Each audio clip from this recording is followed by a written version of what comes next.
J'avoue que depuis le 21 janvier, l'Organisation mondiale de la santé a informé le ministre de la Santé et des Affaires sociales de la survenue de ce coronavirus, qui est un syndrome respiratoire aigu sévère qui atteint les populations, dont le point de départ c'était la Chine, au niveau de la commune de Wuhan.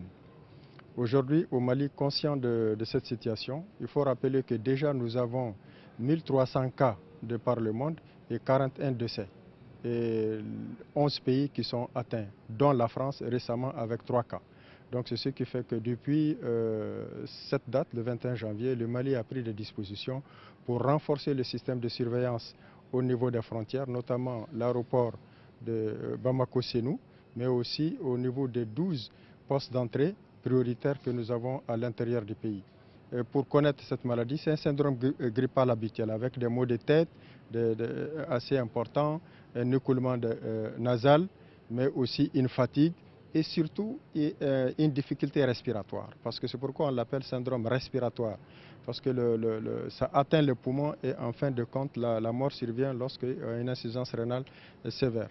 Donc les dispositions à prendre très simplement, il faudrait que les gens d'abord se protègent normalement le nez, couvrent le nez si c'est possible, et quand ils veulent éternuer ou tousser, il est bien qu'ils utilisent le creux du coude pour ne pas diffuser les phthuges.